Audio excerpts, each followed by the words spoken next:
Mr. Secretary General, let me first express my sympathy to the Army Nation, obviously for what happened yesterday, and just know that you're in our thoughts and prayers.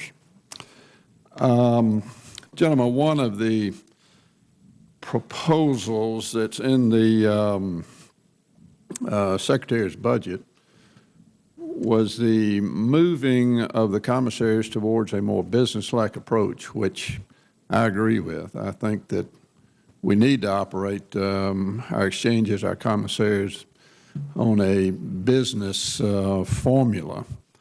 But what we're doing is we're exacting some pain from particularly some of your enlisted personnel who depend on the commissaries and exchanges probably to a greater degree, maybe even than the officer corps.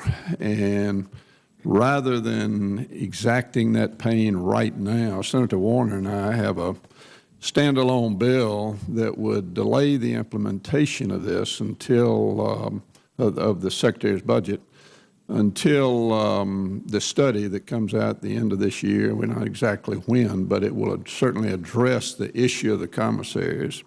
And I'd just like you guys comment on that as to where you think we are relative to moving towards a business-like formula with the commissaries. How is this going to impact our active duty as well as our Guard and Reserve folks who have access to those facilities? First off, as we've taken a hard look at this, in general terms, as we looked at this, commissaries provide about a 30% benefit on items that they buy in the commissary. With the proposal to run a business that is one that runs and pays for itself, that goes down to about 20% savings. We think the 20% savings is still quite significant. And we believe that that savings legitimizes the fact that we should make as you mentioned, improve the business processes of the commissary. We will still, though, provide additional funds for commissaries, for example, that are overseas, that really it's almost impossible to run in an efficient way because of the movement of goods and things to get people the goods that are necessary, and maybe in some remote areas. So it'll be looked at on an individual basis. But for the most part, this efficiency, in my mind, is essential because we have to improve these business practices. And I think it still provides quite a significant benefit for all of our soldiers, sailors, airmen, and Marines as we go through this process. Any comment, Mr. Secretary? Yeah, Mr. Chairman, I fully support what the Chief said. We look very carefully at those operations where we had every reason to believe all soldiers, enlisted officers, really had no other alternatives other than the commissary, as the Chief said, particularly overseas, but also in our remote locations. And this is something that I know the Congress, through their MWR activities, oversight activities, going back as far as my time on the Hill, have been looking at this, and it's been long-held belief of many that there are significant savings to be made, and we think that we can do both, certainly in a way that does not unduly impact our junior enlisted soldiers. I would just note, because of the fiscal challenges we face, these kinds of efficiencies, economies have already been budgeted in. So if we have an order to stand down while some commission looks at it, we'll certainly respect that directive, but we'd have to find the money somewhere else. And generally, for all of these kinds of initiatives, we'd have to go right back to the kinds of accounts that we've already hit hard over the last 2 years. So there would be significant challenges in not going forward. General Odierno, in defense of standing down the entire fleet of A-10 aircraft, the Air Force has emphasized that the A-10's sole usefulness is that of being close air support, discounting its capabilities in CSAR and forward air control roles. While there are without question other assets that can perform the CAS mission, none can do so with the same maneuverability, loiter time, and targeting capability of the A-10. Could you give us your thoughts from an Army perspective as whether or not the Air Force's decision to stand down that entire A-10 fleet is in the best interest of national security?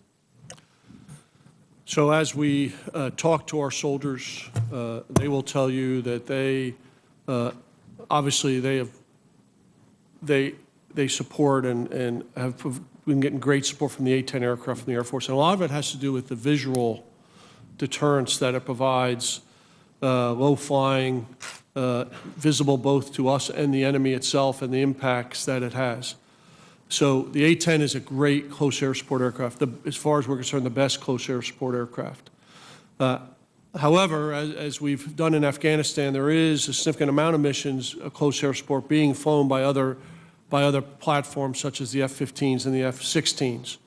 And that the Air Force has come to us and told us that they absolutely believe that this will be able to meet our needs in close air support. So we are working with them in the future to develop those techniques and procedures that would be necessary to provide us the proper support of F-16. So, you know, we have had several discussions about this, and we are supporting their effort.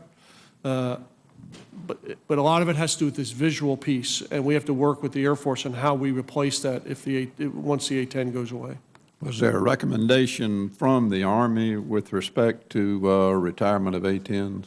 We did not make a recommendation to the Air Force to retire them, but they have worked with us to ensure us that they will continue to provide us the best close air support. Okay. My time has run out here, and this is not in the form of a question, but just to let you know, I do have a concern relative to competition or lack thereof on the BAE Bradley tracked vehicle that I know there's some consideration being given to as to how we approach that weapon system, and I may submit a question for the record to you on that. Thank you. Thank you, Senator Chambliss. Mr. Chairman, may I just say one Please, thing? sure. And I Secretary, hope I get you- the opportunity to say something a little additional about another member who's dear to us. This is the last Army posture hearing for Senator Chambliss. I just wanted to express our Army and my personal appreciation for all that he's done, and Saxby and I go back quite a ways, so I'll miss seeing him here, but I wish him, and we all wish you all the best in the future. Thank you, Great. Senator. Thanks very much. It's been a great relationship. Thank you both. I can't say that I'm going to miss Saxby Chambliss because I won't be around to miss Saxby Chambliss. But if I were around, I would miss Saxby Chambliss, put it that way.